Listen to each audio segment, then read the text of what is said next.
Hey. So for anyone who happens to not know me, I guess, my name is Cassidy Barnsley. I'm the owner of Vintage by Nature, which is a secondhand clothing site. I have an Instagram profile, Depop account, and Shopify account that I run that off of. That's kind of going to be the focus of this channel afterwards. I'm going to do some thrifting videos, lookbooks, showcasing different products that I have available and that sort of thing. But for now, I thought that today being Bellet's Talk Day, it's kind of a good way to introduce myself, kind of what I've gone through, and a little get to know me type thing. So in that case, we're going to start off by explaining that I did have a good childhood growing up. I do believe that a lot of mental health issues that people my age have now stem from the fact that they had issues growing up that they didn't address, or issues that they didn't even know existed that transitioned and kind of progressed into adulthood, and that's why they're dealing with the issues they are now. For myself, that wasn't the case. I had a really great childhood. I grew up in an awesome environment. I had lived with my mom, my dad, my sister. We always had pets around the house. I played hockey and soccer up until I was 14. My grades in school were great in elementary school. I don't think I ever got below an A+ on my report card. I was one of those nerds. I was a gifted student. And I played school sports as well. I won Athlete of the Year in grade 8. I was always surrounded by friends. I've also been really close with my extended family. Almost once a month we all get together for some sort of dinner with the ones who still live locally, and that sort of thing. So I've always been surrounded by friends and family and had a great support system in place. So for me, the issues didn't come from growing up, and I think that's kind of an important factor in the whole discussion. In the winter of grade 8, I was in a really bad car accident with my mom. I was coming home from a doctor's appointment about 10 minutes away. It had just started snowing, and we were driving down one of those 2-lane roads, and someone came across the other side of the road and hit us almost head on. We spun the car a couple times and then rolled into the ditch. Ended up landing on my side. We were stuck in there for about 45 minutes before the police and firefighters were able to actually get us out and into an ambulance. They sent us home that night from the hospital. Both me and my mom had concussions and a few minor injuries, but nothing too severe. My concussion actually ended up leading to severe migraines, and I was sleeping all the time. So I did take a few weeks off school before going back in January. It was just a couple weeks in December before Christmas, so nothing too major there, grade 8. And when January came around and I was still experiencing these symptoms, my mom took me into my family doctor. And now, a month after the car accident, I hadn't been to any counseling. I hadn't taken any medication besides Tylenol to address the physical pain. But my doctor automatically looked at my symptoms and assumed that I was depressed. So instead of recommending counseling or recommending we address the headaches first and then see how I'm feeling, she put me on an antidepressant at 13 years old. Given the fact that I probably wasn't actually depressed when she prescribed me these antidepressants, they didn't happen to work. So since my physical pain wasn't being addressed, I still wasn't seeing a counselor or anything. The antidepressants were only worsening my symptoms of depression. So as any doctor would do, I guess, she continued to increase my dosage of the same antidepressant. And throughout the next year, my symptoms continued to worsen. We'll flash forward now to about January of grade 9, and I've now started to lose a lot of weight, which, if you look at me, I'm pretty tiny to begin with. So when I start losing weight, everyone around me is noticing.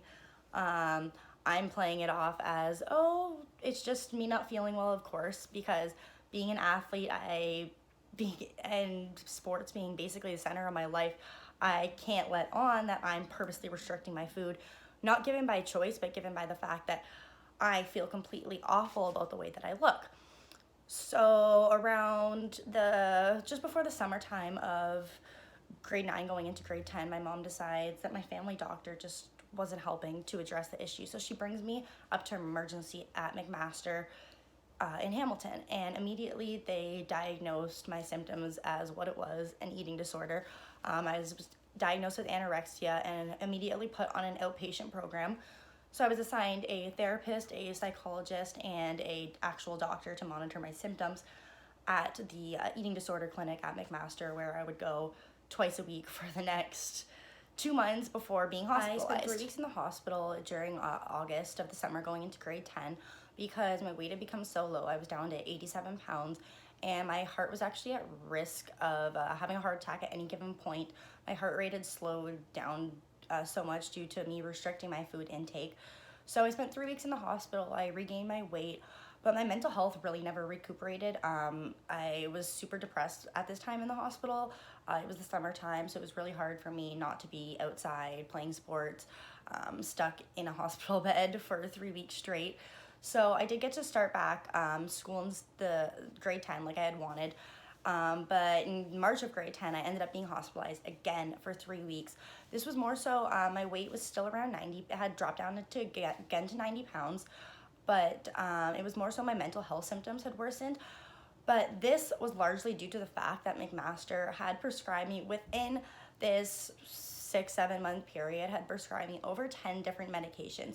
At one point, they had me on antipsychotics, severe levels of antidepressants that at, like, again, 13, 14 years old, I absolutely should not have been on.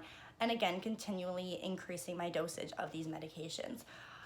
So I spent 3 weeks again in the hospital in March of grade 10. And this time I was dealt with in a completely inappropriate manner. So in the sense, anyone who has dealt with eating disorders know that's when refeeding a patient, if someone's been eating about 300 calories a day, you cannot start by refeeding them 2,000 calories a day because their bodies just won't react properly to it.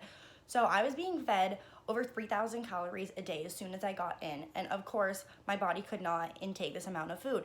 And if you can't intake the food, they replace it with replacement drinks or an IV nutrition thing, where I don't even know exactly what you would call it, but an IV giving you all the nutrients you need.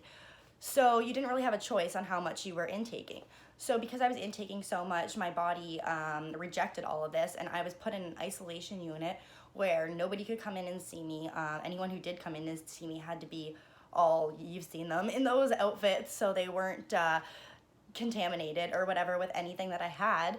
And I got so sick, so finally my mom said to them, this obviously isn't working, we're gonna discharge her. And my mom took me out of the hospital. Less than 2 weeks after leaving the hospital, my grandma passed away, which was super hard for me because I had always been really close with her growing up.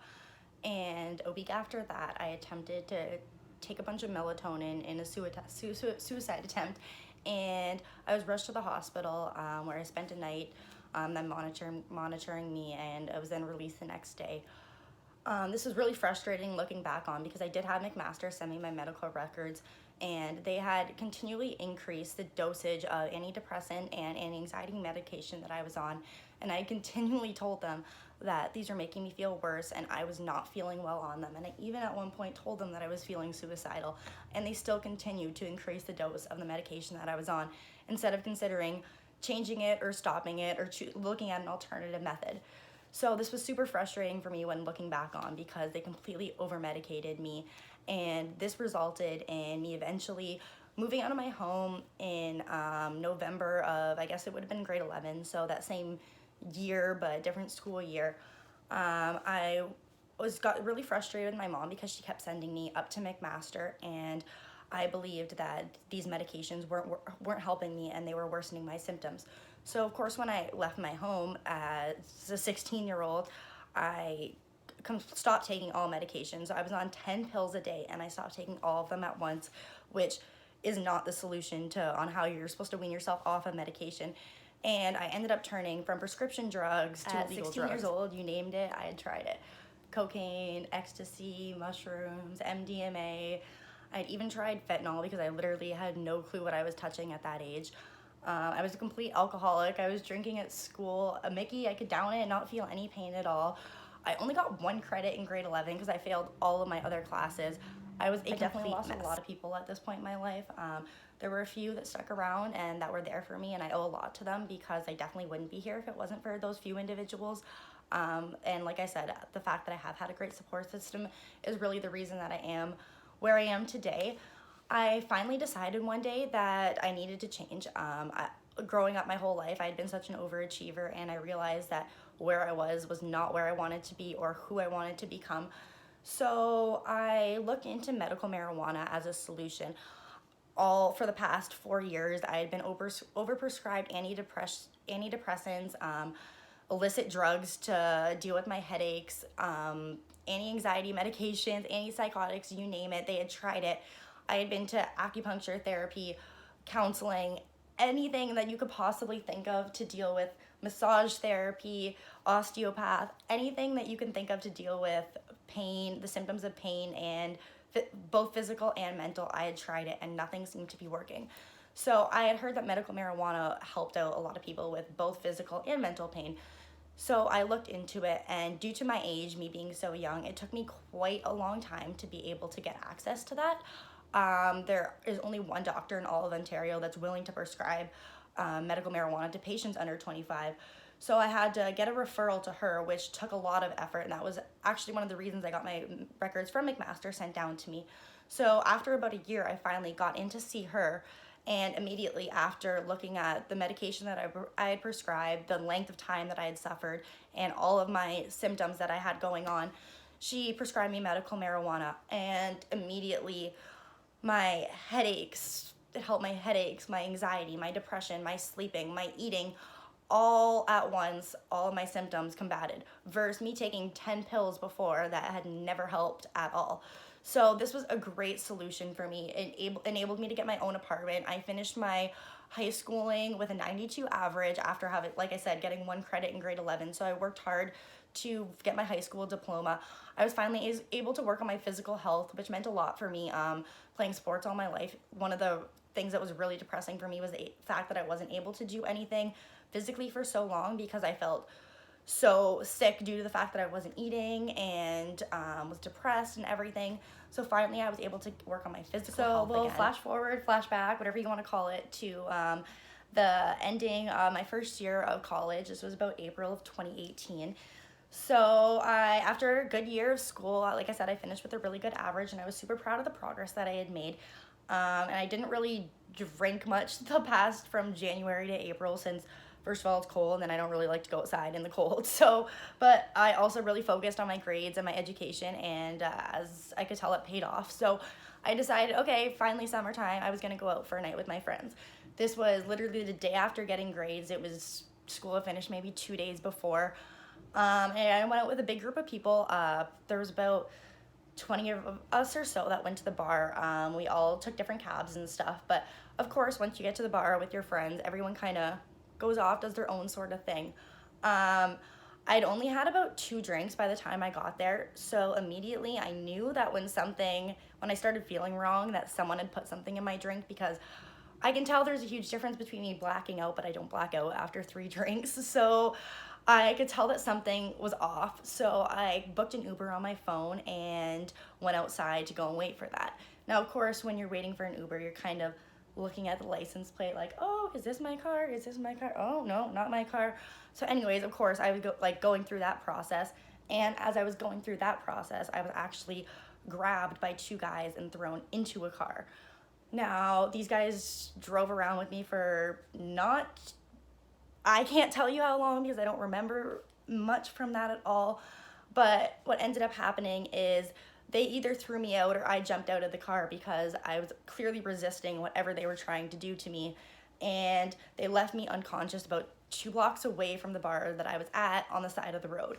Now, it took another hour and a half or so for anyone to find me. And finally, 2 guys found me lying on the ground, all beat up, basically looking like I was sleeping.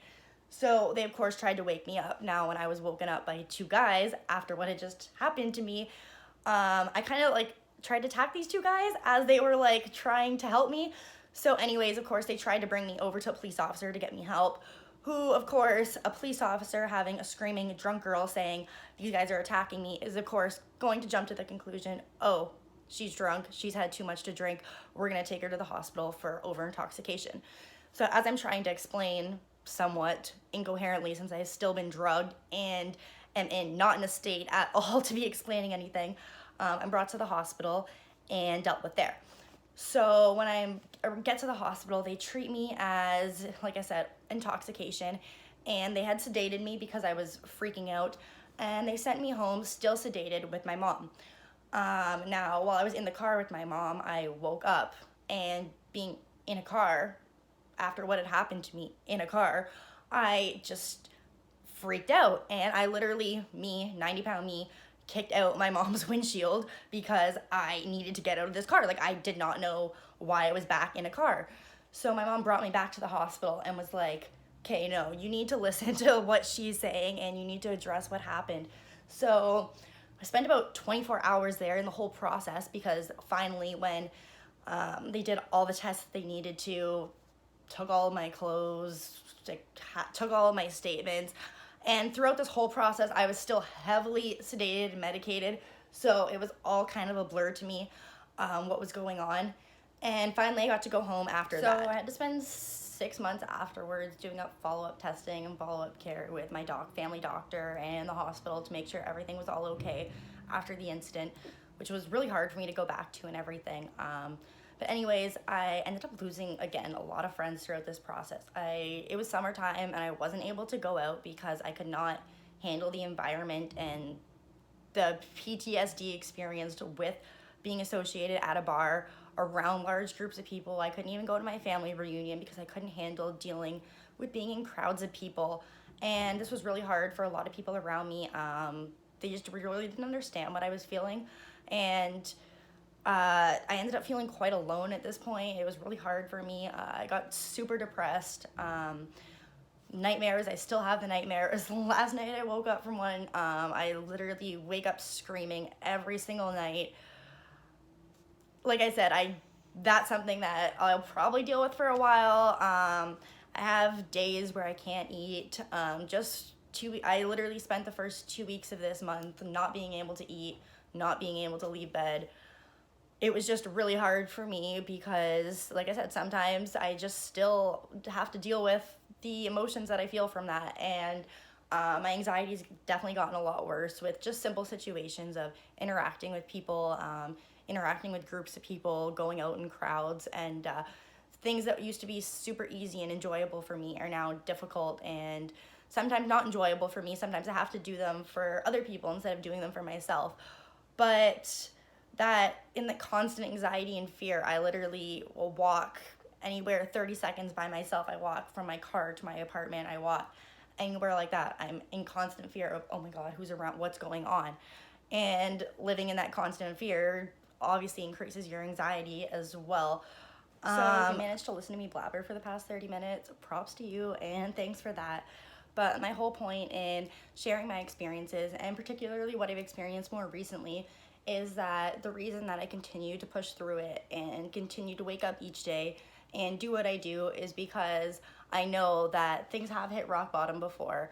I will hit rock bottom again, but I can come up from that because I always have and I always will.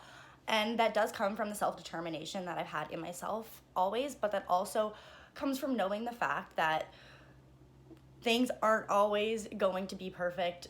There are going to be days, weeks, months, and for me, there's going to be years that don't work out in your favor, but that doesn't necessarily mean that everything won't work out in your favor. Like I said, I have had a lot of negative things happen to me, but I still am in college. I still do have the average that I have. I still have surrounded myself with a great group of friends. I have a great relationship with my family. My mom's my best friend. I talk to my sister almost every day. Same with my dad. I think that it's important for people to know that I do see a counselor now, and I am on my medical marijuana still, but that doesn't make my success or my progress with my illness any less of what it is. And like I said, antidepressants may have not worked for me, but they may be the solution for someone else. I don't think medical marijuana works for everybody, but it was the solution for me. I don't think counseling necessarily works for everyone, but it has helped me to understand and progress through my issues. So it may not seem like there is a solution, and it may seem like you've run out of all options. And even when you have found that solution and things still don't seem like they're not working out, it's not a reason to lose all hope. I'm really grateful for days like today where people like me feel comfortable sharing what we've gone through and our experiences with mental health. But I also think that there need to be more days, and 365 days of the year, everyone should feel comfortable talking about mental health. And there shouldn't be days where I'm having a panic attack because I'm reliving what happened to me, or I literally can't get out of bed because I'm so depressed, but I have to call into work and say I have a cold or a flu because I don't feel comfortable calling in for a mental health issue. There are still a lot of barriers that we need to overcome, and I think that a huge step to that just comes from talking about the issue and becoming more comfortable with sharing our experiences and knowing that no, we're not alone. In fact, more of us now, it seems, have experienced some sort of degree of mental health, and it is a common thing in today's society, when we're surrounded by such negativity all the time and comparisons constantly. So I think that the conversation does need to be generated, and today is definitely a good day to generate that conversation. So I'm going to drop a couple links to some sources that have maybe helped me or could possibly help other people with dealing with mental health. Especially in crisis mode, there's always somewhere you can turn, someone you can talk to. It sounds silly to call crisis lines, but there's also so many different options in that sort of sense, that you can talk to people anonymously. There are different sources that you can reach out to. So yeah, I'm going to drop a couple of those links. I'll also drop the link to my Vintage by Nature account, because like I said, this channel will focus on that after this and hopefully be a little less depressing, no pun intended. So anyways, again, thanks for watching and listening to my story.